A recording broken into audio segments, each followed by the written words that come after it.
fenomena sumpah pocong. Ada nggak di Al-Quran? Kok ada tradisi sumpah pocong? Sumpah pocong itu pasti dilakukan oleh orang Islam karena dikafani. Sebab yang dikafani itu adalah orang Islam. Dan itu orang Islam karena ada di dalam masjid atau musola. Sumpah pocong itu kebanyakan dan insya Allah hampir seluruhnya adalah orang Islam karena dibimbing oleh ustadz maupun kiai dan menggunakan Al-Quran serta kalimat-kalimat Allah. Ada nggak sumpah pocong di Islam itu? Jawabannya tentu tidak ada. Lalu bagaimana kemudian ini berjalan seiring dan ada yang membolehkan dan bahkan ada yang tidak membolehkan? Kita simpan dulu pertanyaan tentang sumpah pocong. Nanti kita akan kupas di terakhir. Sebenarnya bagaimana dengan sumpah itu? Sumpah itu adalah, kalau istilah bahasa Al-Quran itu ada qasam, ada aiman, ada yamin, ada halaf. Ada istilah qasam itu maknanya sumpah, halaf juga maknanya sumpah, yamin itu artinya tangan kanan, aiman itu tangan kanan. Tangan kanan itu dulu asalnya kalau orang bersumpah pasti menggunakan tangan kanan. Misalnya sepakat, sumpah. Akhirnya tangan kanan ini dianggap kokoh kuat daripada tangan kiri. Itu kemudian diartikan bahwa qasam itu untuk mengokohkan, mentahkik, menguatkan sesuatu yang asalnya ragu. Jadi Al-Quran ini mengambil maknanya aja dari kebiasaan. Kenapa harus tangan kanan? Karena tangan kanan ini lebih kuat daripada tangan kiri kecuali ada kelainan. Ya. Maka fungsi dari sumpah itu adalah menguatkan, mengkokohkan pernyataan atau pendapatnya atau keterangannya yang ada orang lain ragu terhadap keterangan itu. Maka perlu dikokohkan, maka perlu dikuatkan, maka perlu ditahkik agar pernyataan itu menimbulkan kepastian. Nah, itulah sebenarnya kenapa disebut yamin. Tapi kemudian sumpah itu dibagi ada 3 minimal. Yang pertama adalah sumpah lagwu atau dalam Al-Quran disebut lagwi. Yang kedua adalah sumpah muaqqadah. Di Al-Quran disebut aqadtum. Yang ketiga adalah sumpah al-yaminul ghamus, sumpah palsu. Nah, yang pertama di dalam Al-Quran disebutkan begini para jamaah rahmati Allah. Wala taj'alullaha urdatan liaimanikum an tabarru wa tattaqu wa tuslihu bainan nas. Janganlah kita menjadikan nama Allah itu dalam sumpah kita urdatan sebagai penghalang kita untuk melakukan kebaikan, ketakwaan dan kesolehan antara satu dengan yang lain. Jangan sekali-kali main-main dengan nama Allah, maksudnya begitu. Jangan menempatkan nama Allah pada posisi yang rendah yang hanya untuk menutupi kesalahan kita, kekurangan kita, dan menipu orang yang lagi ragu biar yakin. Apakah ada pedagang karena sumpahnya kemudian sumpah itu membuat yakinnya orang yang mau beli, para konsumen, kemudian dagangannya laris karena sumpah? Ada. Dagangannya laris karena sumpah, tapi tidak dikasih berkah oleh Allah Subhanahu wa Ta'ala. Konsep dasarnya adalah kita tidak boleh main-main dengan nama Allah. Akan tetapi kita dilarang oleh Nabi besar Muhammad sallallahu alaihi wasallam untuk bersumpah selain nama Allah. Man halafa bi ghairillahi faqad kafara au asyrak. Barang siapa yang bersumpah tidak menggunakan nama Allah, maka sebenarnya dia itu sungguh kufur dan musyrik. Dan itu kelakuan orang syirik. Jadi bersumpah karena bapaknya, demi bapakku nggak boleh. Demi bapakku nggak boleh. Demi kota ini nggak boleh. Demi ibuku nggak boleh. Demi harus Allah. salah satu sisi kita ini bersumpah dengan nama Allah tidak boleh sembarangan, tidak boleh serampangan. Sisi yang lain kita tidak boleh bersumpah kecuali nama Allah. Jadi kalau ada orang bersumpah, sudahlah demi istriku, tidak boleh. Harus demi Allah. Ini konsep dasarnya para jamaah rahmati Allah, agar kita tidak bermain-main dengan sumpah. Kriteria atau macamnya sumpah yang pertama adalah la yu'akhidukumullahu billawi fi aimanikum. Allah tidak akan menghukum orang yang bersumpah, sumpah itu tidak diniati dari hatinya, hanya lisan saja. Karena apa? Walakin yu'akhidukum bima kasabat qulubukum. Karena yang dihukum oleh Allah, yang diberi sanksi atas sumpahnya itu sumpah yang memang berangkat dari hati, bukan dari lisan. Kalau ada orang main-main misalnya, main-main demi Allah gitu, tapi nggak sadar dia, tidak disengaja, terus ngomongnya keliru, itu nggak dihukum. Ini namanya sumpah laghu, sumpah yang tidak perlu tebusan, nggak perlu ditebus ini, karena sumpahnya main-main. Artinya tidak sengaja, bukan palsu, bukan permainan, bukan sumpah permainan, tapi sumpahnya itu karena tidak sengaja. Pokoknya napa jeneng cara Jawane langsung metu napa jenenge? Keceplosan. Nah, sumpah karena keceplosan itu tidak ada sanksinya. Ini namanya sumpah keceplosan, itu bahasa Arabnya laghu. Ngoten nggih, ben rada cedhek mek maknane niki. Soalnya keceplosan bahasa Indonesianya apa, Pak? Keprucut. Bahasa Indonesianya keceplosan itu keprucut. Spontan. Oh, ada ternyata bahasa Indonesianya. Sumpah karena spontanitas yang tanpa kontrol, tanpa maksud dan tujuan, karena keprucut tadi itu disebut sumpah laghu. Nah, ini para jamaah rahmati Allah, kriteria sumpah yang pertama. Sumpah yang kedua adalah walakin yu'ahidukum. Kemudian ada sumpah yang kemudian dikasih sanksi oleh Allah bima aqadtumul aiman, yaitu karena ada i'tiqad dari hatinya untuk bersumpah, ada niat dari dalam, ada kesungguhan dia itu memang bersumpah. Aqadtumul aiman namanya. Sumpah yang memang benar-benar disengaja, yang berangkat dari hatinya. Ini sebenarnya tafsir dari bima kasabat qulubukum. Kalau sumpah seperti ini, kalau dilanggar itu ada sanksinya. Jadi sumpah disengaja memang dari hati, kemudian dilanggar. Contoh misalnya, sumpah demi Allah saya tahun 2013 akan umroh. Ternyata dongedong. Nah, ini dongedong bahasa Indonesia juga nggak ada lagi. Kemudian dibatalkan. Ini harus ada kafaratnya. Fakaffaratuhu. Kemudian ini ada tebusannya. Apa tebusannya? Tebusannya yang pertama, memberi makan 10 orang miskin. Id'amu asyarati masakin min ausati ma tud'imu ahlikum. Dari makanan yang biasa kita makan. Jadi memberi makan 10 orang miskin dari makanan yang biasa kita makan bersama keluarga kita.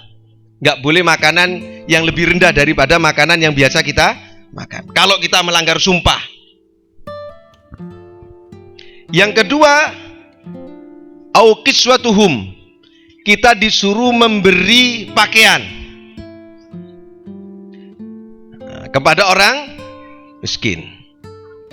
Yang ketiga, au tahriru raqabatin, atau membebaskan budak. Faman lam yajid fasyamu salasati ayyam. Apabila kita tidak bisa memberi makan 10 orang miskin, memberi pakaian, jangan pakaian bekas ini, pakaian yang bagus ini ya. Termasuk membebaskan budak, kalau nggak bisa puasa selama 3 hari, boleh berturut-turut atau 1 hari, besok puasa lagi, besok puasa lagi. Jadi kalau ibu-ibu bersumpah kok nggak ditepati, harus ditebus. Ini Al-Quran ini, surat Al-Maidah ayat 89. Surat Al-Maidah ayat 89 bisa dikaji bersama nanti di sana. Ini namanya adalah sumpah muaqqadah. Jadi sumpah yang karena i'tiqad, untuk sengaja bersumpah. Aqadtum, dalam Al-Quran disebutkan begitu. Aqadtumul aiman, sumpah yang karena disengaja dari hatinya untuk bersumpah. Apabila ini dilanggar, ini harus ditebus. Ada 3 tebusannya. Pertama, 10 orang miskin harus dikasih makan. Yang kedua, memberi pakaian. Dan yang ketiga, membebaskan budak. Makanya kiai-kiai kuno dulu tidak mengambil Al-Qur'annya, langsung terjemahnya. Isinya begini. Payu ngono wong sing gak duwe omah. Payu ngono wong sing kudanan. Nah, payu ngono wong sing kudanan. Ini artinya kita ini hampir sama dengan ini. Kita disuruh memberi makan kepada 10 orang miskin apabila kita melanggar sumpah. Ini jadi tradisi nggak sekarang? Nggak ada itu. Nggak ada. Bahkan jarang orang Islam yang tahu kalau melanggar sumpah itu menebus. Ya hanya tertentu, paling kiai sama ustadz yang banyak yang tahu ya. Jadi sekali-kali jangan bersumpah dengan main-main dengan hatinya terus dilanggar terus gak ditebus ya. Para jamaah rahmati Allah ya, harus ditebus ya. Maka kemudian oleh Allah Subhanahu wa taala kita disuruh menjaga sumpah kita. Wahfadzu aimanakum. Kita disuruh menjaga sumpah kita untuk menepati sumpah kita, kecuali sumpahnya begini. Kita bersumpah untuk meninggalkan sesuatu yang halal. Nggak boleh itu bersumpah begitu. Contohnya dengan istri. Lek awakmu terus ngene, sumpah aku gak ate ngumpuli awakmu sampai setahun. Nah, ini nggak boleh nih. Wong barang halal kok disumpah, nggak boleh ya. Kok setahun, seminggu nggak boleh. Sumpah begini nggak. Sumpah mengharamkan barang yang halal, menghalalkan barang yang haram, nggak boleh. Itu nggak boleh, Bu ya. Jangan main-main dengan sumpah. Sumpah itu tujuannya menegaskan hal-hal yang benar, hal-hal yang baik, hal-hal yang dihalalkan oleh Islam. Jadi sumpah itu tujuan akhirnya adalah demi kebaikan. Ini namanya sumpah yang kedua. Jadi sumpah muaqqadah. Yang ketiga adalah sumpah al-yaminul ghamus, sumpah palsu. Nah, ini sumpah palsu ini. Ada orang-orang sumpahnya palsu. Kebiasaan bersumpah. Pokoknya diumbar sumpah demi Allah itu di mana-mana sudah, di rumah demi Allah, pergaulannya demi Allah dan semuanya demi Allah. Wala tattahidzu aimanakum dakhala bainakum. Janganlah sumpahmu itu menyebabkan kamu rusak hubungan dengan sesama. Janganlah pengkhianatan itu menutupi dengan sumpah dan sumpahmu membuat rusak hubungan dengan sesama. Akhirnya kita tidak dipercaya orang. Iku pancen penggaweane demi Allah, saja dipercaya. Pokoknya demi Allah sakjane gak bener. Ada nggak orang sukanya demi Allah itu? Didik demi Allah. Akhirnya orang tidak percaya karena selalu mengumbar demi Allah itu maksudnya. Apa resikonya sumpah ghamus ini? Kalau kita sering bersumpah palsu, bukan sumpah karena tidak sengaja tadi, sumpah palsu ini. Kalau kita melakukan sumpah palsu, fatazillu qadamun ba'da thubutiha. Resikonya adalah Allah akan menggelincirkan kaki kita. Setelah kita ini punya prinsip-prinsip. Artinya Allah akan membuat kita tergelincir dari prinsip-prinsip akidah. Allah akan mengeluarkan kita dari kebiasaan-kebiasaan baik kita. Tergelincir kita. Orang tergelincir itu sengaja napa mboten? Moro-moro kesandung. Kepleset. Istilahnya Pak Haji Murrahman kesandung lemah roto. Banyak orang yang tiba-tiba kesandung. Padahal dia itu lagi sadar, lagi berjalan tiba-tiba kesandung. Bisa jadi orang yang seperti ini karena sering melakukan sumpah palsu. Fatazillu qadamun ba'da thubutiha. Orang yang sering melakukan sumpah palsu, maka resikonya adalah dia akan tergelincir dari prinsip-prinsip keagamaannya. Makanya kalau kalian jenengan lek donga ngeten. Allahumma inna nas'aluka salamatan fiddin. Enten tiang moro-moro gak selamat agama nih. Bisa jadi karena sering melakukan sumpah palsu. Hati-hati dengan sumpah palsu. Hati-hati dengan sumpah palsu. Apa resiko yang kedua? Fadhuqus su'a. Para jamaah rahmati Allah, kita akan merasakan suatu kesulitan, kemelaratan, kesusahan, kejelekan. Apa kejelekan itu? Kita tidak dipercaya orang lain. Kita diremehkan orang lain. Kita dicibir orang lain karena sering menggunakan sumpah palsu. Kalau nggak percaya, coba jenengan punya hubungan bisnis dengan seseorang, sumpah palsu sekali saja, nggak akan bisnis itu lancar lagi. Pasti dan dipastikan oleh Allah Subhanahu Wa Taala itu membuat kepercayaan lawan bisnis kita ini akan pudar kepercayaannya kepada kita. Kita sebagai pejabat, kalau melakukan sumpah palsu, kan sering kita itu bersumpah demi Allah, kita akan menegakkan Undang-Undang Dasar 45 demi Pancasila dan seterusnya itu. Kalau ini kemudian karena demi Allah di atasnya kemudian undang-undang dijadikan satu alasan untuk menepatinya lalu dilanggar, sampai lihat dia tergelincir dan terhina lalu kemudian tidak dipercaya orang lain. Bima sodattum yang ketiga, karena sumpah-sumpah palsu itu menghalang kita, menghadang kita, membuat kita menghalangi ansabilillah, dari jalan Allah. Jadi orang yang menggunakan nama Allah untuk sumpah palsu itu menghalangi dirinya sendiri dan orang lain untuk kemudian masuk ke jalan Allah. Ini resikonya para jamaah rahmati Allah kalau kita melakukan sumpah palsu. Dari 3 kriteria ini berarti ada sumpah yang ujuk-ujuk, ya, keperucut tadi lagu. Yang kedua sumpah yang sungguh-sungguh karena i'tiqadnya dari dalam hati, dan yang ketiga adalah sumpah palsu. Sumpah palsu resikonya ada 3 tadi itu. Yang pertama adalah kita akan digelincirkan dari prinsip-prinsip keagamaan kita, dan yang kedua kita akan merasakan sebuah kejelekan yang bisa merusak pada diri sendiri, dan yang ketiga menghalangi diri kita untuk masuk ke jalan Allah. Sumpah yang sesungguhnya harus hati-hati dan harus ditepati. Saya bersumpah tahun 2013 akan membantu masjid agar masjidnya jadi, terus mari ngono diingkari. Itu harus ditebus.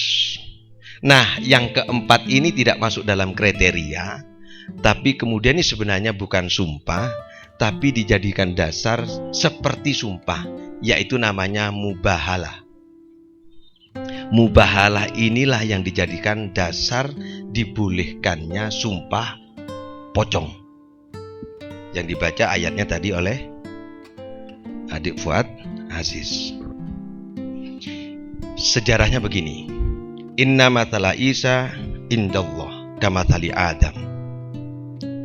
Nabi Isa itu lahir gak punya bapak, punya ibu.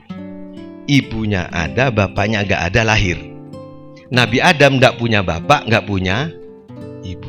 Terjadi perdebatan.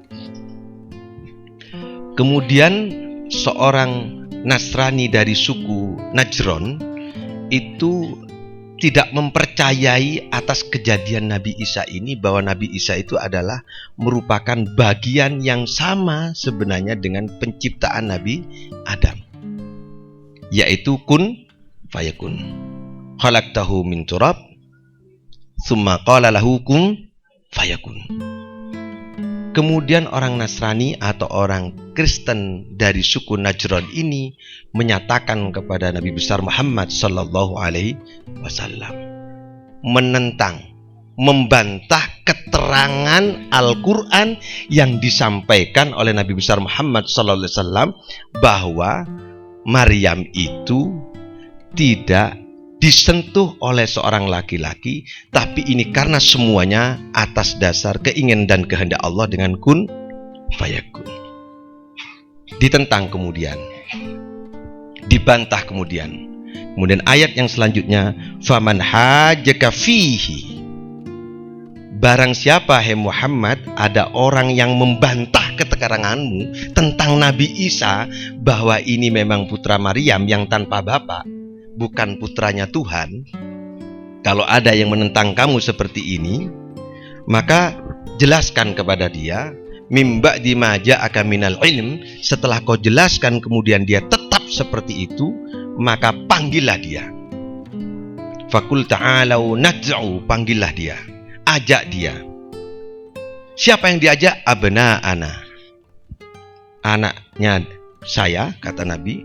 Abna'ana wa abna'akum, anak-anakku saya ajak. Wa abna'akum, anak-anakmu ajakan juga. Ini tantangan Nabi kepada Nasrani dari suku Najran yang tidak percaya atas kejadian Nabi Isa. Wa nisa'ana wa nisa'akum, istriku, istrimu ajakan juga. Wa anfusana wa anfusakum, diriku dan dirimu harus datang. Jadi kemudian Nabi membawa anaknya, membawa istrinya, termasuk membawa cucunya.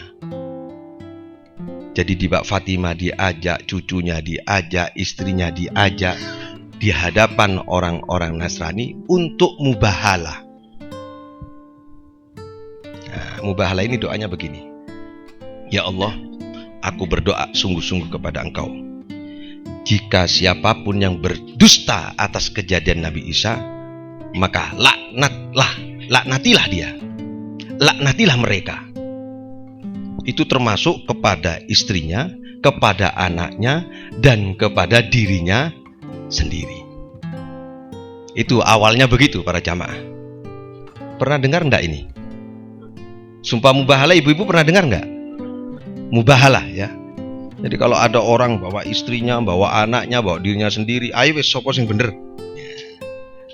Itu namanya mubah. Di dalam Al-Quran disebutkan begitu. Kemudian para jamaah yang rahmati Allah, summa nabtahil. Kemudian Rasulullah SAW mengajak dia mubahalah, nabtahil. Faja'al la'natallahi, dan minta kepada Allah agar dilaknat siapa yang berbohong, siapa yang berdusta atas kejadian penciptaan Nabi Isa. Alal kadibin, atas orang-orang yang dusta. Kalau ditinjau dari sini, mubahalah ini konteksnya adalah yang satu percaya terhadap keterangan-keterangan Al-Quran yang disampaikan oleh Nabi besar Muhammad SAW, yang satu membantah keterangan-keterangan Al-Quran yang dia menyimpang dari keterangan Nabi besar Muhammad SAW, lalu dia mengolok-olok, lalu dia tidak percaya, lalu oleh Rasulullah SAW diajak bersumpah, diajak mubahalah. Jadi sebenarnya bukan sumpah ini, sebenarnya mubahalah. Mubahalah itu maknanya, bahal itu artinya doa yang sungguh-sungguh agar orang yang didoakan itu kalau salah, kalau berbohong, kalau berdusta dilaknat oleh Allah. Nah, ini kemudian dikias oleh banyak kalangan, dasarnya menjadi sumpah pocong. Untuk kelanjutannya setelah stripping ini kan kayak di TV kemudian. Kayak apa sebenarnya mubahalah itu? Apakah terjadi betul Nabi dengan kelompok Nasrani dari suku Najran yang jumlahnya 60 waktu itu sudah membawa banyak pasukannya dan banyak keluarganya? Terjadi enggak? Kita stripping dulu para jamaah rahmati Allah. Lagunya begini. Karena ini adalah masalah sumpah, dan sumpah itu yang dapat diterima, dapat ada sanksi, dan kemudian ada tebusan adalah sumpah yang i'tiqadnya dari hati. Dan kemudian para jamaah rahmati Allah, yang dihisab oleh Allah, yang kemudian dihukum oleh Allah, yu'ahidukum bima kasabat kulubukum, yang nanti dihisab oleh Allah Subhanahu wa taala, yang diperhitungkan dan yang dihukum oleh Allah Subhanahu wa taala itu adalah sumpah yang karena berangkat dari hati. Maka kita harus menjaga hati. Jaga hati, jangan gampang-gampang punya niat untuk bersumpah hanya menutupi kekurangan. Silakan, jagalah hati. Enaknya berdiri aja.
Para jamaah rahmati Allah, berarti kita harus menjaga hati jangan dikotori dengan kalimat-kalimat sumpah yang maksudnya tidak bermaksud untuk menegakkan kebenaran dan bermaksud memperbaiki sesuatu yang keliru menjadi sebuah kebaikan. Para jamaah rahmati Allah, sumpah itu dalam kalimat-kalimat yang disampaikan biasanya di dalam Al-Quran maupun pada umumnya itu ada 3, menggunakan huruf ta, waw, dan ba. Tallahi, wallahi, billahi. Jadi boleh tallahi, boleh wallahi, boleh billahi. Itu boleh. Jadi kalau ada orang menggunakan huruf waw, wallahi, nah, itu bersumpah sudah. Wawnya waw sumpah itu sudah. Ya, namanya waw qasam. Itu sudah bersumpah. Billahi itu sudah sumpah itu. Tallahi pakai tak boleh. Kalau tak itu sungguh-sungguh berarti. Banget sudah itu. Tallahi. Nah, itu sumpah. Jadi sumpah itu kalimatnya menggunakan tallahi, wallahi, billahi, dirubah ke bahasa Indonesia dengan nama demi. Wawunya diartikan demi, baknya diartikan demi, taknya diartikan demi. Jadi tallahi demi Allah, wallahi demi Allah, billahi juga demi Allah. Orang yang bersumpah disebut muksim. Nah, karena kosam, muksim. Orang-orang yang bersumpah karena Allah dengan mengucap tallahi, billahi, dan wallahi, itu berarti sudah menggunakan kalimat sumpah. Kembali ke persoalan mubahalah yang tadi. Ketika Rasulullah SAW dengan kesungguhannya mengajak istrinya, mengajak Fatimah, mengajak Hasan dan Husain di suatu tempat untuk dipertemukan dan mohon kepada Allah Subhanahu wa taala, siapa yang sekiranya berdusta atas kejadian Nabi Isa, maka dia dilaknat oleh Allah karena kedustaannya itu. Kemudian orang Nasrani dari suku Najran ini menyatakan, sik disik. Ada perundingan di kalangan suku Najran ini. Ini Nabi Muhammad ini kan utusan Allah. Ini kalau berdoa ini pasti dikabulkan, mampus kita. Katanya suku Najran. Nah, kalau gitu kita minta ditunda aja. Akhirnya ditunda 3 hari. Setelah 3 hari kemudian hatinya menyatakan, Nabi Muhammad ini kan utusan Allah yang ada di Taurat. Memang diterangkan di Taurat dan diterangkan di Injil. Dia yakin dan percaya atas apa yang diterangkan oleh Taurat dan Injil. Kemudian dia takut kalau dimubahalah. Apa yang terjadi? Batal itu mubahalah. Enggak jadi. Takut musnah sampai keturunannya. Jadi mubahalah itu memang pernah akan terjadi, tapi tidak sampai terjadi. Inilah kemudian dikias. Nah, kemudian dikias, kalau sumpah pocong kan ngomong 7 turunan. Ini awalnya. Cuman yang tidak ada di dalam Islam itu, kenapa harus pakai kafan? Enggak ada ini. Dibungkus, mandi kembang, ya.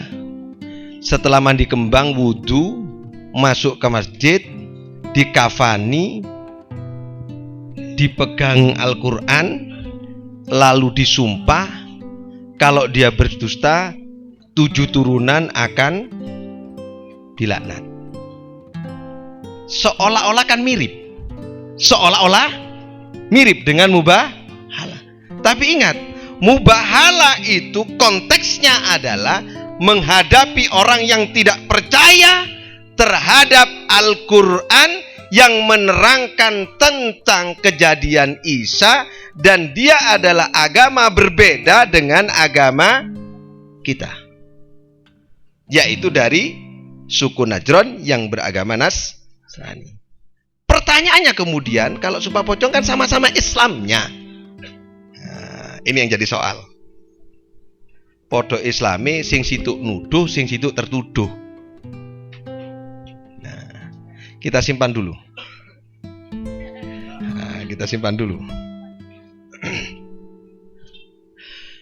Kita kasih tahu ciri-cirinya orang-orang yang bersumpah itu yang harus dipercaya dan tidak dipercaya. Kalau orang yang biasa berdusta, kelakuannya memang kelakuan gak benar, suka mencela orang lain, menghalang-halangi kebenaran, kelewat-lewat itu ya, kelewat-lewat, kebacut, terus kemudian sukanya melakukan dosa, sikapnya kasar, keras, iku aja dipercaya. Nah, ngaten. Dasarnya apa Pak Haji? Dasarnya Al-Quran. Fala tuti'il mukadzibin. Janganlah engkau percaya kepada orang yang suka berdusta, walaupun dia bersumpah. Waddu law tudhinu fayudhinun. Dia senang kalau orang lain itu bersikap lemah lembut kepada kita, agar dia punya alasan dia bisa berbuat lemah lembut kepada mereka. Tidak senang mereka kalau kita ini tegas, ngomong Islam tegas, ngomong hukum tegas, ngomong pendapat-pendapat tentang agama tegas. Dia tidak senang, senangnya yang lunak-lunak. Kita dilunakkan oleh mereka agar bisa punya alasan mereka berlunak-lunak kepada kita. Orang yang begini ini termasuk orang-orang yang tidak baik. Dia senang kalau Islam itu nggak jelas, nggak tegas. Kan ada toh? Contohnya gini, kita ini pernah diundang ngaji.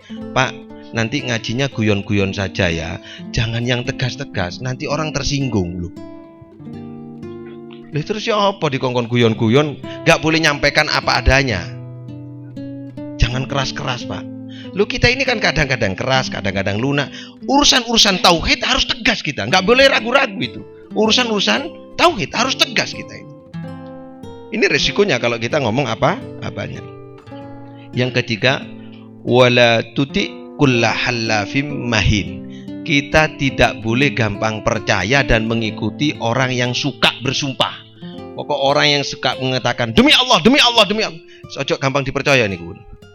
Iku akeh ngapusi biasa nih. Wallahi, nah, gampang begitu itu jangan gampang dipercaya itu. Ya. Ya. Nah. Kubab.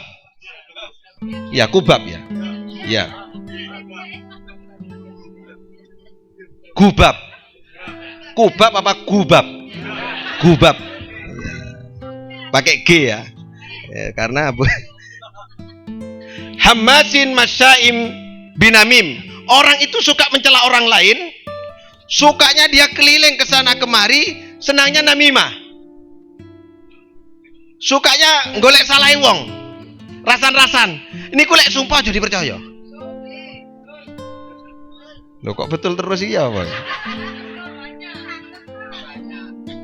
Manailil khairi mu'tadin asim.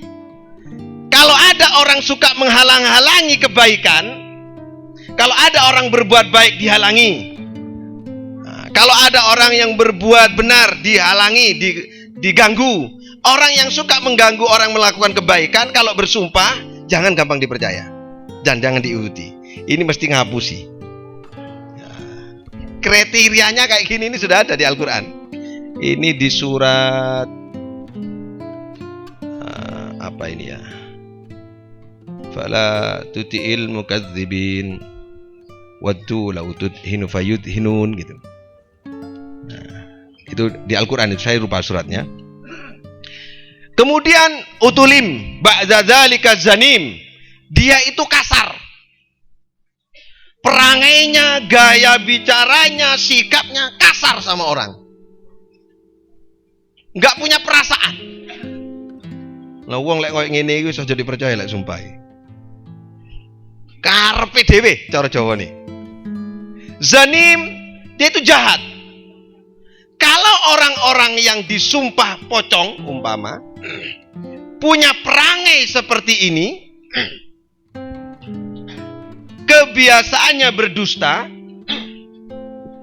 kebiasaannya mencela, kebiasaannya meminta orang lain tidak melakukan kebenaran dan ketegasan, kebiasaannya mencegah orang lain berbuat kebaikan, kebiasaannya berbuat dosa dan kasar, iki maki sumpah akeh goroi. Ngoten karepe. Nggih. Maka dilarang kemudian oleh Allah, wala tuti kulla hallafim mahin. Janganlah kita mengikuti orang yang banyak bersumpah, sebab orang yang banyak bersumpah itu menunjukkan kehinaannya. Jadi kita tidak boleh gampang bersumpah para jamaah rahmati Allah. Kembali ke sumpah pocong. Kalau ada orang yang baik, kepribadiannya baik, dan tiap hari memang baik, sholatnya tekun, dilihat oleh banyak masyarakat baik, lalu dituduh dukun santet, perlu sumpah pocong nggak? Perlu sumpah pocong nggak? Wong jelas sudah bagus, jelas dia itu orang baik, dan kita tidak ragu dengan dia bahwa dia orang baik. Yang mendekati, yang menjadi sahabatnya, yang menjadi saudaranya tahu kalau ini orang yang baik dan ahli ibadah. Perlu nggak disumpah pocong? Nggak perlu. Wong sudah nggak ragu tentang kebaikannya kok disumpah. Karena para jamaah, syarat sumpah itu tidak boleh dipaksa. Harus berangkat dari hati, dari diri sendiri. Pejabat itu kan banyak yang melanggar sumpah karena sumpahnya karena terpaksa. Iya. Tidak akan dilantik kalau tidak pernah melalui pengacara disumpah dulu.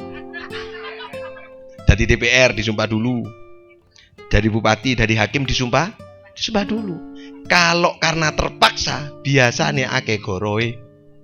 Maka sumpah itu harus dari Nah, kalau ada orang dituduh dukun santet, kemudian dipaksa untuk sumpah pocong, itu bisa goro nggak itu?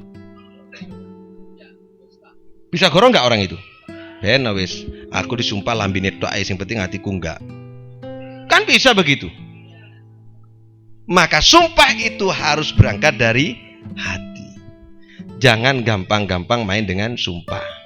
Sekarang saya ingin logikakan dengan hukum umum para jamaah rahmati Allah. Sumpah itu adalah sebuah cara secara formal untuk menunjukkan bahwa apa yang diterangkan itu membawa akibat hukum. Kalau ada orang menerangkan di kepolisian bahwa si A telah melakukan ini dan seterusnya, walaupun itu salah, tidak ada sanksinya. Keterangannya salah, setelah menjadi saksi, itu tidak dianggap keterangan yang sah. Karena keterangan yang sah adalah keterangan di depan sidang pengadilan setelah dia diangkat sumpah. Orang yang telah diangkat sumpah, lalu kemudian keterangannya palsu, maka dia punya akibat hukum, dapat dituntut pidana dengan ancaman tidak kurang dari 7 tahun. Orang yang melakukan sumpah tapi keterangannya palsu. Artinya apa? Orang bersumpah itu punya dampak kepada hukum. Fungsi dari keterangan tersebut menjelaskan terhadap terdakwa kalau pidana. Maka seorang terdakwa tidak disumpah. Yang disumpah adalah saksi. Harusnya ketika ada orang tertuduh sebagai dukun santet, yang disumpah adalah saksi-saksi yang mengetahui tiap hari apakah betul dia itu melakukan santet. Kalau tidak ada saksinya, bisa nggak dibawa ke persidangan? Tidak bisa. Nah, ini kalau kita bawa ke hukum, maka kemudian ada seorang yang dituduh dukun kena santet, nuduh dukun santet, setelah kemudian sumpah pocong, dapat seminggu kemudian ternyata dia kena liver. Kadung sumpah pocong. Nah, para jamaah rahmati Allah, jadi kita jangan sekali-kali gampang, saya tidak ngomong hukumnya boleh atau tidak boleh dulu. Jangan kemudian gampang menuduh orang. Kalau kita tidak punya bukti, lalu memaksa orang lain itu untuk mengaku, karena tidak mengaku lalu disumpah pocong. Jangan gampang begitu, itu tidak cerdas itu namanya. Kita ini sebagai umat Islam, kalau ingin menuduh orang lain benar atau tidak, harus ada saksinya. Menuduh pezina, harus ada saksinya. 4 orang. Kalau nggak ada saksinya, tidak boleh menuduh orang lain. Itu Islam. Kalau nanti titik-titik nuduh sumpah pocong, kan jadi kebiasaan sumpah pocong di mana-mana itu. Itu para jamaah rahmati Allah. Jadi sumpah itu adalah orang yang bersumpah menerangkan terhadap keterangannya dengan sumpah demi Allah bahwa keterangannya itu benar karena sudah dikuatkan dengan sumpah. Berarti yang memberikan keterangan setelah disumpah itu adalah orang sebagai saksi. Pertanyaan yang kedua kemudian muncul, kenapa Allah bersumpah? Ini yang sumpah pocong hukumnya nanti aja dulu sama mubahalah ini. Allah kan bersumpah. Wattin, wattini wazzaitun, wadduha, wasyamsi, apa lagi? Wallaili, wal fajri. Allah orang orientalis, orang lawan-lawan Islam mengatakan, lho lha apa Allah bersumpah nang makhluke? Padahal makhluke gak oleh bersumpah kepada selain Allah. Allah sendiri kok bersumpah kepada makhluknya. Padahal yang biasa disebut dalam sumpah itu adalah sesuatu yang lebih mulia. Kenapa kita menyebut demi Allah? Karena Allah sangat mulia. Tapi ini Allah bersumpah demi makhluknya. Pernah nggak ada kajian seperti ini? Belum pernah. Simpan dulu. Tidak cukup itu.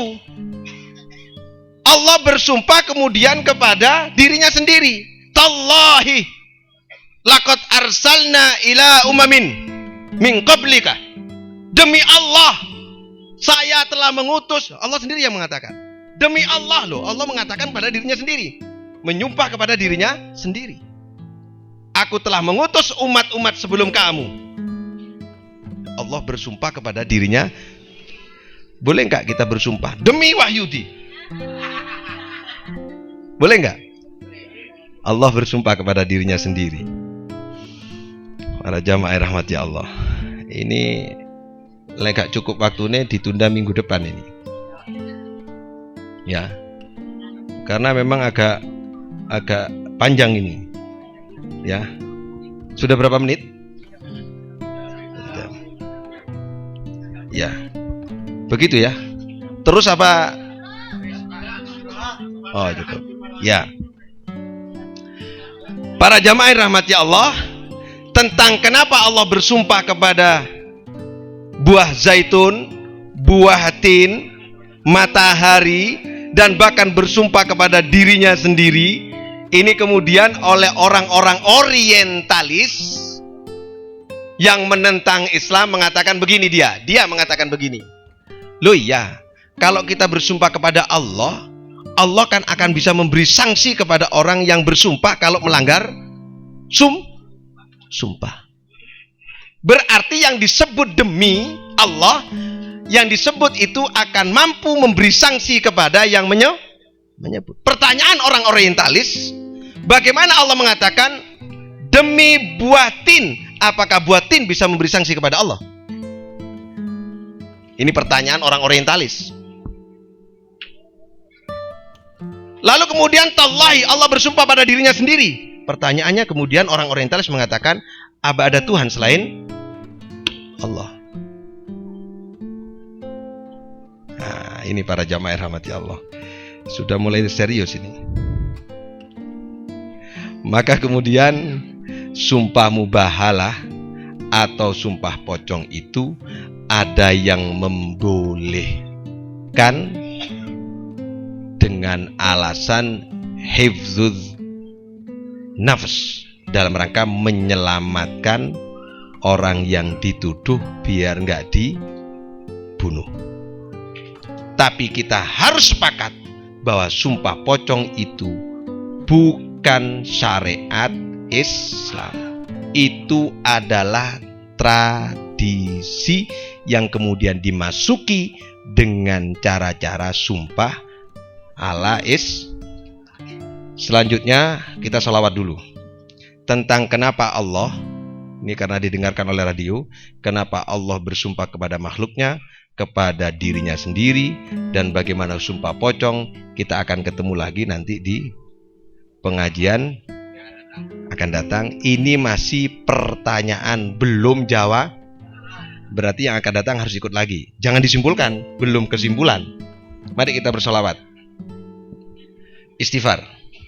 Ya.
Para jamaah rahmati Allah, ada beberapa pertanyaan yang mungkin nanti dicatat. Ini untuk pengajian yang akan datang. Jadi melalui siaran radio Blambangan FM untuk didengar oleh seluruh pendengar radio Blambangan FM di seluruh Banyuwangi. Pertama adalah, kenapa Allah bersumpah kepada makhluknya, baik itu buah-buahan, matahari, bumi, termasuk malaikat dan seluruh makhluknya yang dicipta oleh Allah sendiri. Allah menggunakan itu media untuk bersumpah. Kita akan jawab pada minggu yang akan datang. Yang kedua, kenapa Allah bersumpah dan sumpah itu kepada dirinya sendiri, demi Allah, demi Tuhan, yang menyatakan Allah sendiri kepada dirinya sendiri. Yang ketiga, pertanyaannya adalah, padahal Allah di dalam Al-Quran menyebutkan wala tuti' kulla hallafim mahin. Allah sendiri menyebutkan jangan kamu ikuti orang yang sering bersumpah. Padahal Allah ini ratusan kali bersumpah di dalam Al-Quran. Allah melarang kita untuk mentaati orang yang sering bersumpah, sementara Allah adalah Tuhan yang sering bersumpah di dalam Al-Quran. Nanti kita jawabannya pada minggu yang akan datang. Tolong nanti di rumah juga baca-baca biar kita bisa sharing. Yang keempat, bagaimana solusi adanya tradisi sumpah pocong? Boleh tidak? Dan kalau boleh kenapa? Kalau tidak kenapa? Ini kita akan sampaikan nanti di minggu yang akan datang. Yang kelima, bagaimana sumpah yang menggunakan Al-Quran sebagai media dan termasuk